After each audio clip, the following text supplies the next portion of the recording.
Olá a todos, com a graça e a paz do Senhor Jesus. É um motivo de alegria, de felicidade nós estarmos participando da igreja, da família do Senhor e vendo o que Deus tem feito na vida dessa igreja e comprovando que a igreja é uma família e também um organismo vivo, organismo esse que continua sempre dinâmico, sempre recebendo novas pessoas, batizando e crescendo até a vinda gloriosa do Senhor Jesus, onde ali nós iremos estar junto com Ele na eternidade. Meus irmãos, eu quero convidar você que está aqui nessa noite a abrir sua Bíblia no livro do Antigo Testamento, no livro de Josué, no primeiro capítulo. É um texto conhecido, já tivemos a oportunidade de ouvir várias mensagens nesse texto. Tenho certeza que muitos de vocês que aqui estão já ouviram algum devocional, alguma pregação, alguma reflexão nesse texto. Mas acreditamos que a palavra de Deus ela se renova e através desse texto, Deus ele tem algo novo a falar aos nossos corações. Então eu peço para que você abra a sua Bíblia no livro de Josué, no capítulo 1.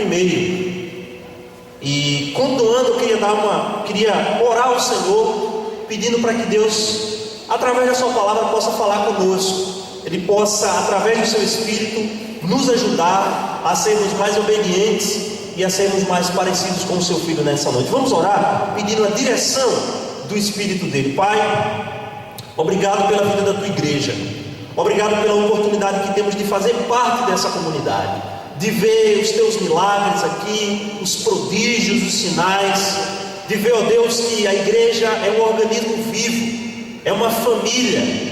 E nós somos desafiados a sermos membros dessa família e darmos a nossa contribuição. Obrigado, porque o Senhor tem nos dado graça, a graça de crescermos no conhecimento de Jesus. Obrigado por essa noite, obrigado pela tua palavra. A nossa oração é que teu Espírito possa, através desse texto sagrado, falar conosco. Não permite, Senhor, que possamos sair daqui da mesma forma como entramos. Muda os nossos corações, dirige-nos, que o teu Espírito, que é um intérprete por excelência, possa, ó Deus, trazer para nós o sentido claro desse texto sagrado. Nos conduz, perdoa-nos dos nossos pecados, ofensas e iniquidades. Em nome de Jesus, amém. Meus irmãos, durante essa semana, especialmente também no dia de hoje, estava estudando esse texto, estudando um pouco da vida desse líder. A gente também, além desse texto, vai ver alguns dados da biografia, da vida de Josué. E Josué foi um grande líder, foi um líder que deixou um exemplo a ser seguido, a começar pelo seu próprio nome. O seu nome era Oséias, que significa salvação, e depois Moisés mudou o seu nome para Josué, que significa o Senhor salva. Desde o começo, esse jovem, ele se empenhou nas batalhas militares. Está lá no capítulo 17 de Êxodo, quando Moisés, quando ele erguia o seu cajado, o povo vencia, e ali um jovem se destacou. Esse jovem foi justamente Josué. Desde a sua juventude, Josué frequentava assiduamente a tenda do Senhor. Quando nós olhamos em Êxodo capítulo 33 e o versículo 11, diz a palavra de Deus o seguinte: falava o Senhor a Moisés face a face, como qualquer fala a seu amigo. Então voltava Moisés para o arraial, porém o moço Josué, seu servidor, filho de Nun, não se apartava da tenda. Josué era assistente, era servo de Moisés. E todas as vezes que Moisés ia ali para a tenda, se encontrar com o Senhor, onde sua face saía cheia, resplandecendo a glória de Deus, após Moisés sair, o jovem Josué ficava ali na tenda do Senhor. E esse é um dos segredos da vida de Josué. Era um homem de oração, um jovem que não se apartava da tenda, isso é, da presença de Deus. Esse era um diferencial na sua vida. Josué também, junto com outro jovem chamado Caleb, eles foram os únicos espias. Quando Israel, o povo estava ali próximo a entrar na terra, Moisés manda 12 espias a olhar a terra de Canaã. E aqueles espias trazem um relatório. 10 deles trazem um relatório negativo, dizendo que a terra era fortificada, havia muita dificuldade, principalmente havia gigantes naquela terra. Porém, Josué e Caleb, eles foram os únicos espias que enxergaram a terra prometida com os olhos da fé. Josué estava sendo preparado por Deus para ser o sucessor de Moisés. E é exatamente esse texto que nós estamos aqui falando, em que Deus, Ele vai dar uma palavra de ânimo, de conforto, uma palavra de encorajamento para um jovem que iria assumir uma tarefa que, humanamente falando, era uma tarefa sobremodo muito elevada para ele. Esse é justamente o contexto dessa passagem, irmãos. Quando nós voltamos um pouquinho, no último capítulo de Deuteronômio, no capítulo 34, e o verso 7, é só você voltar uma página na sua Bíblia. A Bíblia nos diz que tinha Moisés a idade de 120 anos quando morreu. Não se lhe escureceram os olhos, nem se lhe abatia o vigor. Os filhos de Israel prantearam Moisés por 30 dias. É interessante que a morte de Moisés finaliza um ciclo do povo rebelde, do povo que no deserto tinha murmurado, tinha de certa forma até ido de encontro ao próprio caráter santo de Deus. E Deus disse que daquela geração de 20 anos para baixo, todos iriam morrer e ninguém iria entrar na terra prometida. E os irmãos conhecem o episódio em que Deus, dentro da rocha, manda com que Moisés fale para a rocha. E Moisés faz o quê? Ele bate na rocha. E Deus disse que ali Moisés perdeu uma grande oportunidade de mostrar a sua santidade. Disse que também Moisés não iria entrar na terra. Ele apenas iria contemplá-la, apenas iria ter uma visão panorâmica da terra. E após a morte de Moisés, diz o verso 1 do capítulo 34 de Deuteronômio, que Josué, filho de Nun, estava cheio do espírito de sabedoria, porquanto Moisés impôs sobre ele as mãos. E no verso 10, olha só quem era Moisés: nunca mais se levantou em Israel profeta algum como Moisés, com quem o Senhor houvesse tratado face a face. Olha o verso 11: no tocante a todos os sinais e maravilhas que, por mandato do Senhor, fez na terra do Egito a Faraó, a todos os seus oficiais e a toda a sua terra, e no tocante a todas as obras de sua poderosa mão e aos seus grandes e terríveis feitos que operou Moisés à vista de todo o Israel. Moisés já era um líder consagrado, um líder famoso, na verdade o primeiro profeta e um dos líderes mais famosos na história de Israel. E Josué iria receber o bastão da liderança de Moisés. Ele iria conduzir um povo de coração obstinado, rebelde, um povo que quando as coisas apertavam logo murmurava, logo questionava a liderança. E Josué iria assumir esse povo. Toda aquela geração tinha morrido, inclusive o próprio Moisés. Diante disso, para que sua promessa se cumprisse, Deus levanta um novo líder, um novo pastor, um novo condutor daquele rebanho. E o Senhor fala 3 vezes a Josué no texto do capítulo 1, do versículo 9: ser forte e corajoso, ser forte e corajoso, ser forte e corajoso. Observe isso nos versos 6, nos versos 7 e nos versos 9. Um comentarista disse uma coisa interessante. Ele disse assim: é possível que a grandeza e a duração da tarefa que eu aguardava, além da pressão de liderar um povo tão obstinado, isso é rebelde, na ausência de seu grande mentor espiritual, que era Moisés, estivessem oprimindo Josué. Mas, meus irmãos, o Senhor não entregou essa tarefa sem antes capacitá-lo divinamente para cumprir aquela missão. O nosso Deus, quando nos entrega, quando nos confia uma tarefa, Ele nos capacita para aquela tarefa. Porque assim como Moisés um dia, que disse que nem falar sabia, que não era capaz de liderar o povo, que não tinha potencial para estar à frente daquela nação. Deus o capacitou, e ao fim da sua vida, Moisés se destacou como um grande líder, um líder que teve a oportunidade de ver Deus face a face, de falar com o Senhor, um homem que desfrutava de uma intimidade profunda. Assim agora é Josué, que humanamente não era capaz, mas quando o Senhor nos chama, nos comissiona, nos convoca para uma tarefa, o Senhor nos capacita para cumpri-la. Portanto, aquele ditado que nós dissemos, que Deus não chama os capacitados, mas Ele capacita aqueles a quem Ele chama. Isso é verdade.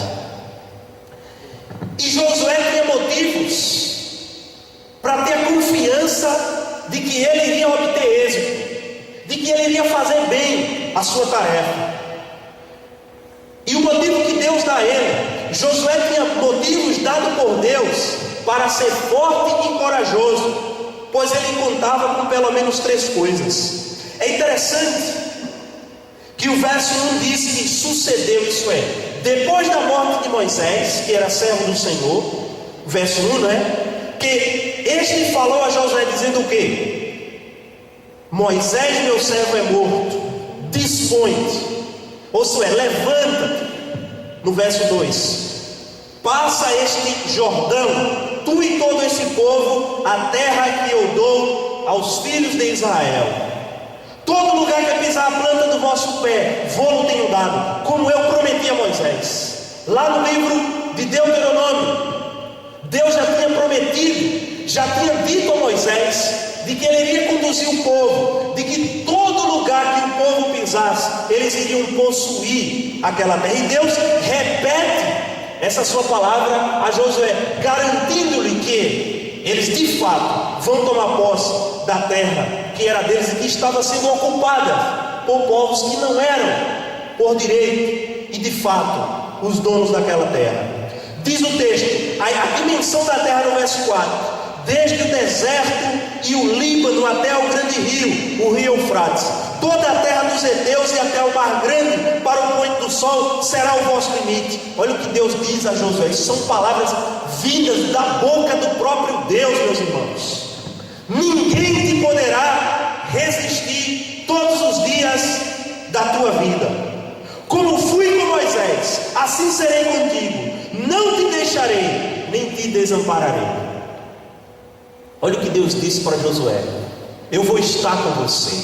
E estar aqui indica intimidade, indica proteção, indica que Deus vai guiá-lo, vai conduzi-lo, assim como Deus o fez com Moisés. Indica que nos momentos em que talvez Josué não soubesse o que fazer, Deus estaria ali ao seu lado. E diante disso, Deus disse no verso 6, num tom imperativo: ser forte e corajoso.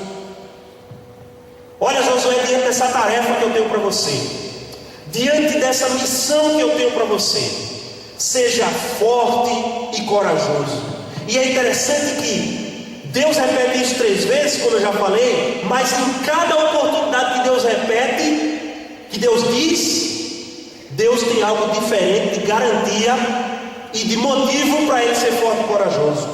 E a primeira é a promessa de Deus de vitória garantida. Olha o que diz o verso 6: ser forte e corajoso. Por quê? Porque você, Josué, fará este povo herdar a terra que, sob juramento, prometi dar aos seus pais. Sabe por que, meus irmãos, Josué deveria ser forte e corajoso? Não deveria temer, não deveria ter medo de nada, porque Deus prometeu que a vitória seria garantida. Aliás, esse é o principal tema teológico do livro de Josué.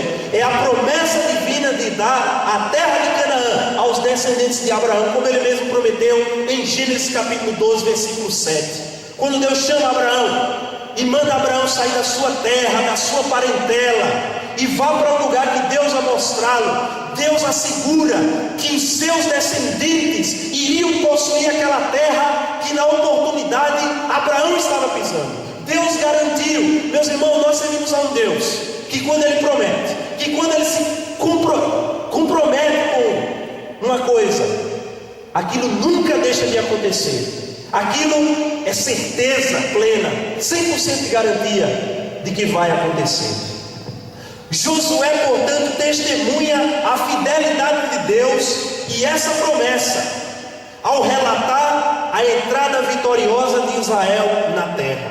O livro de Josué é um livro muito bom de ler. É um livro do relatório, dos relatos, quando Israel invade a terra, quando Israel conquista, quando Israel obtém vitória. E uma das primeiras vitórias, os irmãos conhecem a terra de Jericó, onde as muralhas ali caem e o povo domina e Deus opera um milagre.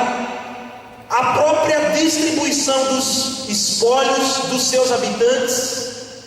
É interessante que quando o povo de Israel estava no Egito, povo que tinha sido tirado da sua terra, povo que tinha sido roubado e saqueado, Deus disse também a Abraão no capítulo 12, de que tudo o que os homens tinham tirado do seu povo, Deus iria lhe retribuir. E Deus está cumprindo essa promessa quando o povo adentra na terra e toma posse ali também, não só da terra, mas dos próprios espólios dos povos que ali estavam. O livro ainda fala sobre a divisão dos territórios entre as 12 tribos de Israel.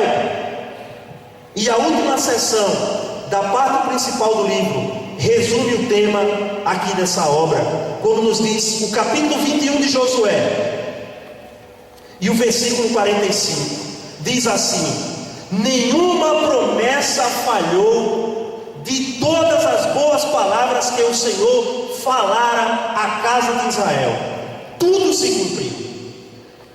E por promessa de Deus, o próprio Josué, se você for ver um pouquinho adiante, diz o texto que foi uma época de bênção.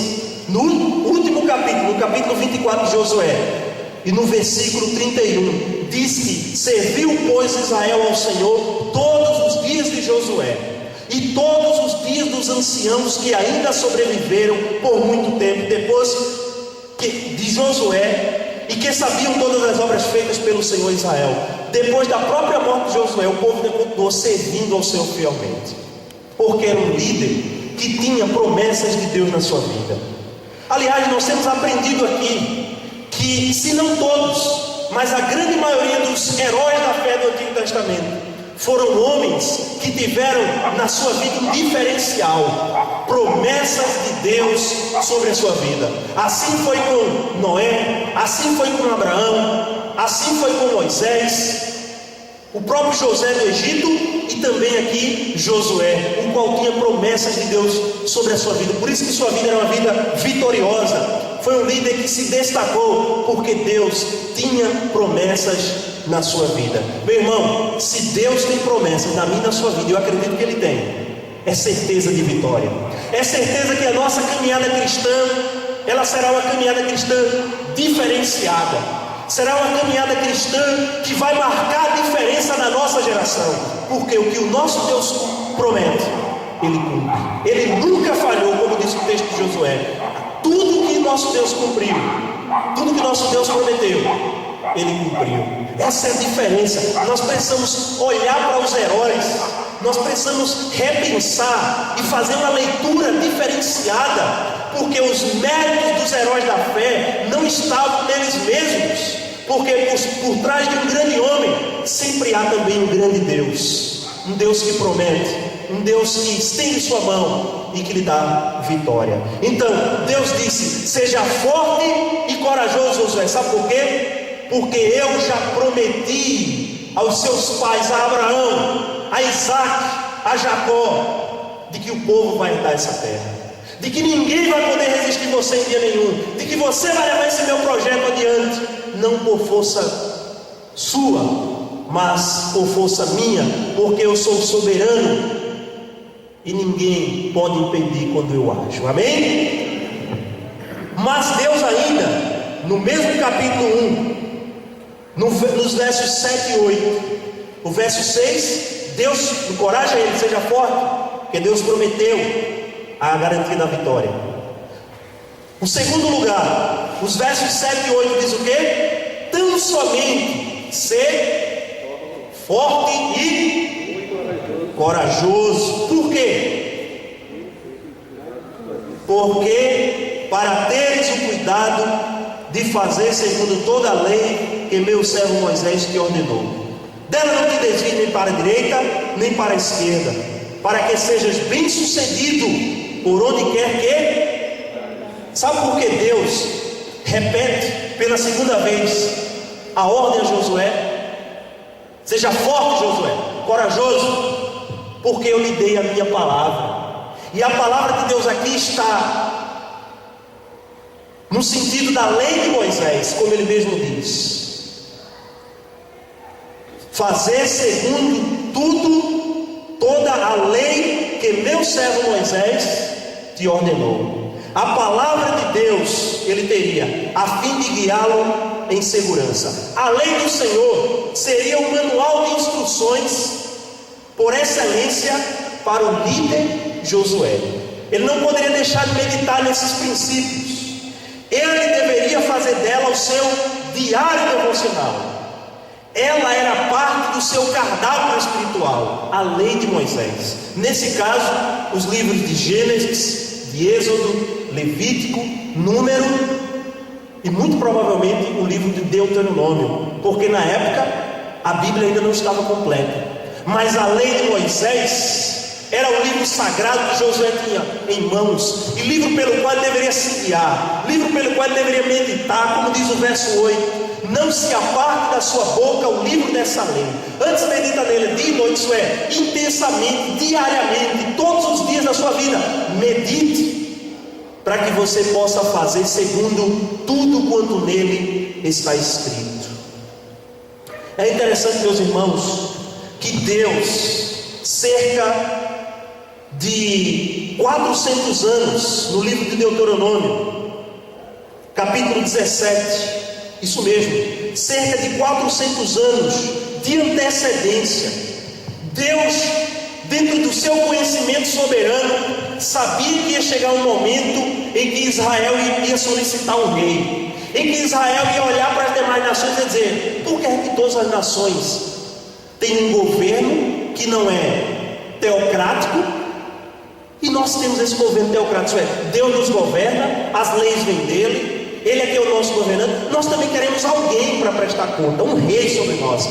E no capítulo 17 de Deuteronômio, a partir do verso 14, Deus já trata sobre as eleições de um rei, as exigências, os requisitos para alguém que ia liderar o seu povo.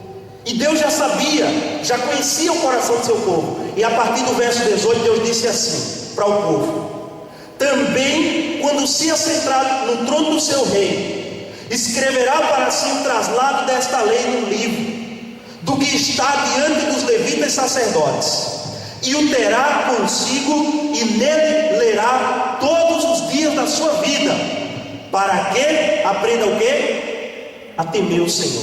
Estava dando uma meditação desse texto aos seminaristas na aula, e eu disse para ele que nós que somos crentes precisamos estudar a Bíblia, conhecer a palavra de Deus, não apenas para satisfazer a nossa curiosidade, não apenas para aumentar o nosso conhecimento, porque a Bíblia não foi escrita para isso. A Bíblia foi escrita para que nós pudéssemos imitar a Jesus Cristo, sermos mais santos.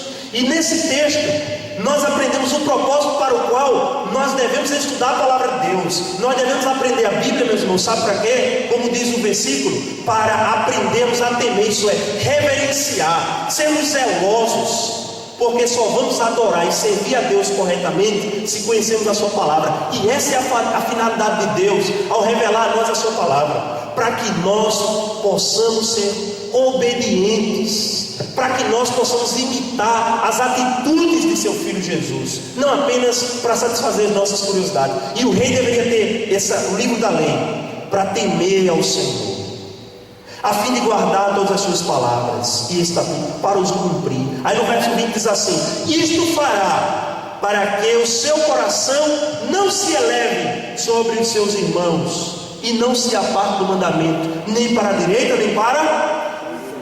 de sorte que prolongue os dias do seu reinado, ele e seus filhos no meio de Israel.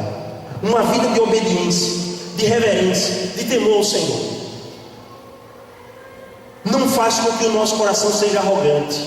Um crente que estuda a palavra, que tem intimidade com Deus, ele não fica se gabando das coisas, ele não fica se orgulhando, ele não é arrogante, prepotente. Ao contrário, ele é humilde.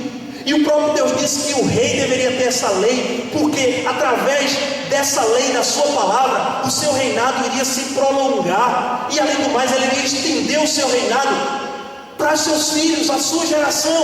Meus irmãos, pessoas que temem a Deus prolongam a sua própria vida, a sua própria existência, e não só prolongam em termos de dias numéricos, mas em termos intensos, em qualidade de vida. A Bíblia é um livro tão tremendo que, se nós seguirmos ele, além da nossa vida espiritual estar bem, a nossa própria vida física também estará.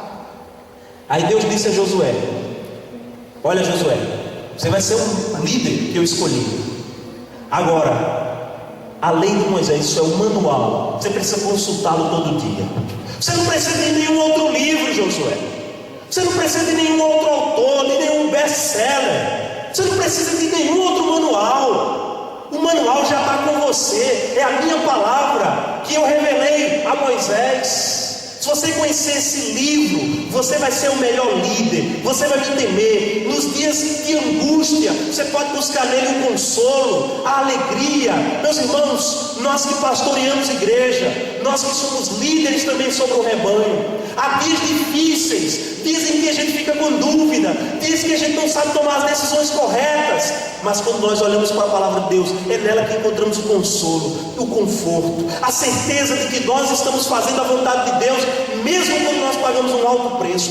O pastor não precisa de nenhum outro manual. Aliás, tudo que é escrito precisa ter como base a palavra de Deus, precisa vir daqui. Tudo é concordando, comentando e se aprofundando, mas as verdades já estão aqui.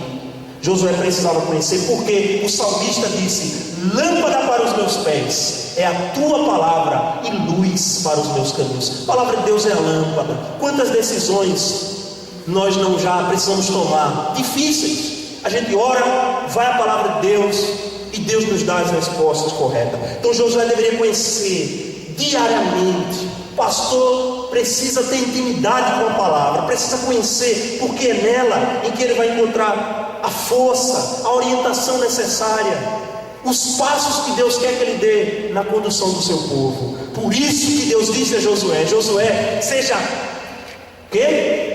Forte, porque eu estou dando a você um manual por excelência, um manual inspirado, a minha palavra revelada, ela é clara acerca do que eu quero e acerca da minha vontade. Por isso que você vai ter sucesso. Mas Deus ainda diz, além de prometer que a vitória seria garantida, além de Josué ter a palavra a fim de guiá-lo em segurança, a terceira ordem que Deus dá ainda no verso 9: não te mandei eu? Olha que pergunta, olha que pergunta retórica. Isso é, não precisa de uma resposta. Pergunta retórica é aquela que tem um objetivo, que você pergunta e a resposta já está clara, não precisa responder. Josué, quem está mandando você ir? É algum homem? É algum humano falido ou falível? É alguém que promete e não cumpre? Josué, quem está mandando você é o Deus soberano. É o Deus que criou a terra com inteligência e sabedoria. É o Deus que governa o universo, céu, terra e mar. É o Deus que nada foge do seu controle, nenhuma folha cai da árvore sem permissão sua. É um Deus que quando fala acontece, que quando age ninguém pode impedir. É um Deus cujos planos não podem ser frustrados. É um Deus que governa o universo. É um Deus que quando estende sua mão, coisas tremendas acontecem. É o Deus que abriu o mar vermelho, que fez brotar água no deserto. É o Deus santo, justo.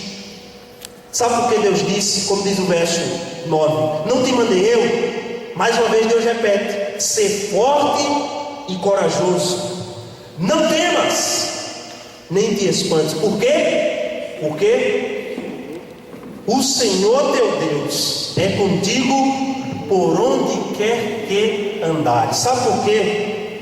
Josué, Deus disse que ele deveria ser forte e corajoso, porque o próprio Deus soberano disse que estaria caminhando com Josué, estaria com ele, a sua presença manifesta, a presença de Deus sempre para sustentá-lo. Deus assegura a Josué que assim como ele esteve com Moisés, também estaria com ele. Voltando ao verso 5: ninguém te poderá resistir todos os dias da tua vida.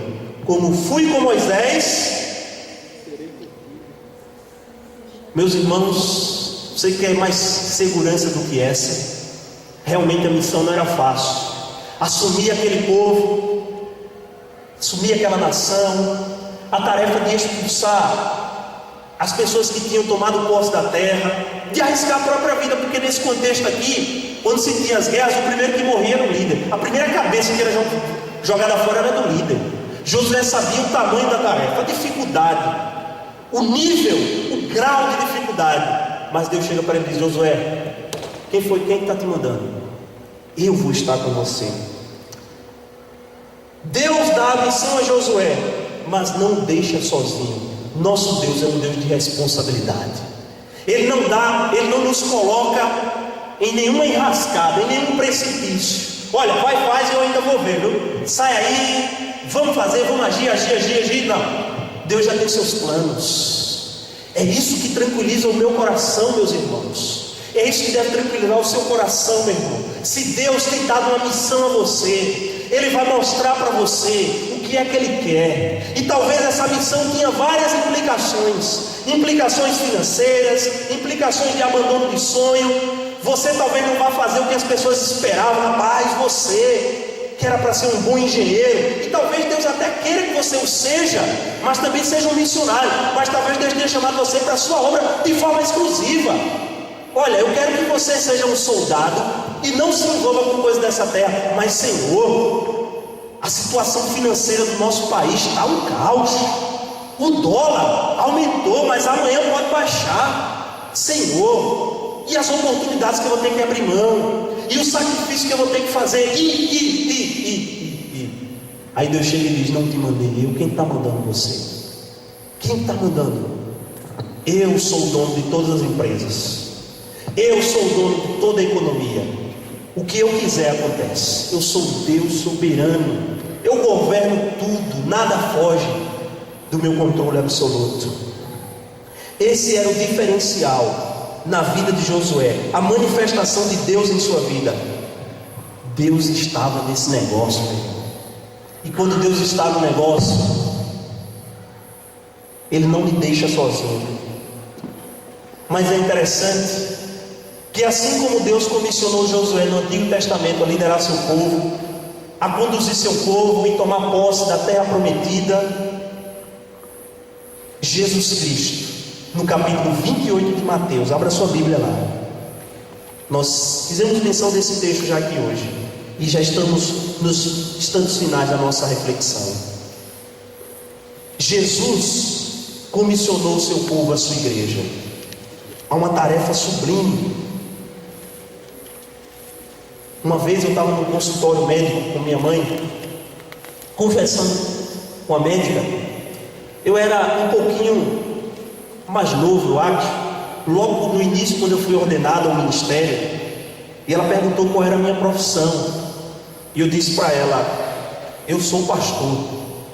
E ela não acreditou, e ela disse: é um sacerdote, que sacerdócio sagrado. Ela me elogiou e ficou muito admirada, e eu fiquei muito alegre. Eu digo: rapaz, apesar de tudo, muitos profissionais liberais ainda elogiam esse ofício, né, essa vocação de você ser pastor, de você jovem muitas vezes abandonar a mão de tantos sonhos aí, de tanta coisa, para servir ao ministério. Meus irmãos, como é que diz pastor o reverendo Valdir Carvalho Luz? Nem fazendeiro, né? Não lembro direito.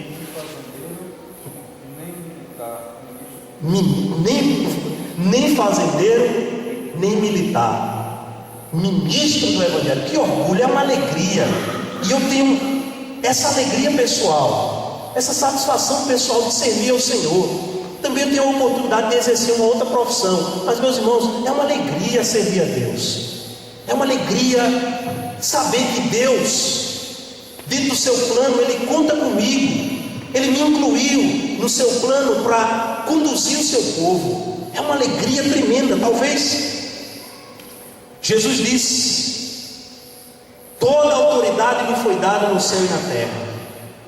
Indo, façam discípulos de todas as nações, e o batize-o em nome do Pai, do Filho e do Espírito Santo. Assim como Deus comissionou Josué, Jesus Cristo comissionou a sua igreja para irmos aos 4 cantos do mundo, para fazermos discípulos. Josué tem a tarefa de conduzir o povo até a terra prometida, Canaã. Meus irmãos, a igreja não é diferente. Nós temos a tarefa de fazer discípulos, a tarefa sublime de tornarmos pessoas semelhantes a nós no caráter de Cristo. Pessoas que eram do mundo, que estavam cegas espiritualmente, escravizadas pelo diabo. Nós pregamos a palavra e através do ensino, como diz Jesus, ensinem a Ele todas as coisas que eu tenho ordenado a vocês. Preguem esse manual e as pessoas se transformam em atitudes, de postura, de paradigma, de visão de mundo. É uma alegria, uma tarefa sublime. E por fim nós temos a tarefa de conduzir esse povo a Canaã celestial, a Nova Jerusalém, ao reino dos céus. Como disse Pedro lá no capítulo 5, quando o Supremo Pastor se manifestar. Como é que ele disse na sua primeira carta? No capítulo 5, Pedro ali incentivando os líderes, a dificuldade que era. Ele diz: rogo pois aos presbíteros que há entre vós, eu presbítero como ele, e testemunho dos sofrimentos de Cristo, e ainda co-participante da glória que há de ser revelada. Pastoreai o rebanho de Deus que há entre vós, não por constrangimento, mas espontaneamente. Ser pastor, meus irmãos, é um privilégio, é uma tarefa que tem que ser espontânea. Não é a troco de bem material nenhum, é uma tarefa espontânea. Na verdade, é uma alegria Deus nos chamar. Nós que somos incapazes, às vezes eu me pergunto: Senhor, por que eu? Porque o Senhor conta comigo, tantas pessoas aí, mais sábias, mais inteligentes, mais maduras do que eu. Mas é a graça do Senhor, não são os nossos méritos, a nossa capacidade física e mental, é a graça de Deus. Como Deus quer, nem por sorte da ganância, mas de boa vontade, nem como dominadores dos que vos foram confiados, antes tornando-vos modelo de rebanho. O que ele diz no verso 4? Ora, logo que o Supremo Pastor, que é Jesus Cristo, se manifestar, recebereis a inacessível coroa da glória. Isso é, os pastores irão receber galardões diferenciados. Recebereis a inacessível coroa. Há uma coroa, há galardões reservados para aqueles que lideraram o povo de Deus. Deus irá destacar aqueles que se empenharam, que fizeram com amor, com dedicação, com zelo, que amaram o rebanho do Senhor. Nunca me esqueço, no dia da minha ordenação, quando a gente teve a oportunidade de várias pessoas passarem por ali, uma pessoa passou junto de mim e me deu um recado que eu guardo até hoje. Na verdade, eu acho que algumas pessoas foram importantes, mas eu queria destacar duas. Uma das, primeiro, alguns anos atrás, não sei se você lembra, foi o pastor Telema. Chegou para mim numa clínica médica lá em Guadalajara, eu ainda fazia parte da igreja, um jovem, então ele perguntou: o que é que você quer ser quando você... Eu disse para ele: eu quero fazer parte do exército, quero ser um soldado. Ele disse: olha, meu jovem, pode ter certeza que existem muitos soldados aí, e esse número excede o número de líderes e de pastores. Nós temos muitos soldados, mas nós temos poucos pastores servindo a obra de Deus. E lançou aquele desafio, né? E a segunda pessoa foi no dia da minha ordenação, quando todos passaram, me abraçaram, e essa pessoa chegou para mim e disse: ame a igreja como você ama a você mesmo. Posso compartilhar, pastor Agostinho? Foi o senhor ou não? Posso dizer não, né? Pode ficar em segredo? Tudo bem, fique em segredo entre nós. Ame a igreja do Senhor e cuide dela como você ama e como você cuida de você. E eu guardo essas palavras comigo nos momentos difíceis. Jesus nos comissionou para conduzir o seu povo. que a gente possa fazer essa tarefa com excelência, com empenho. Meus irmãos, nós temos essa tarefa como igreja. Vamos orar ao Senhor. Obrigado, ó Deus, pela tua palavra. Ela é viva, ela é eficaz. O próprio Deus disse que ela não volta vazia, mas faz aquilo que lhe apraz. Obrigado por essa igreja, uma igreja bíblica, uma igreja que tem cumprido a missão que o Senhor designou para ela, de fazer discípulos de todas as nações, batizando em nome do Pai, do Filho e do Espírito, ensinando a guardar a tua palavra. Não é uma tarefa fácil, mas o Senhor nos capacita. O teu Espírito está conosco. Teu Filho Jesus tem nos abençoado. Abençoa, Deus. Obrigado porque o Senhor falou no meu coração através da palavra. Eu tenho certeza que o Senhor falou aos demais corações. Conduz-nos na excelência. Que tudo que vamos fazer, ó Deus, seja com excelência, com qualidade, dando o nosso melhor para a glória do teu nome, onde um dia entregaremos o rebanho às tuas mãos. Obrigado, Senhor. Dá-nos uma noite e uma semana abençoada. Abençoa todas as atividades dessa igreja, no nome de Jesus. Amém.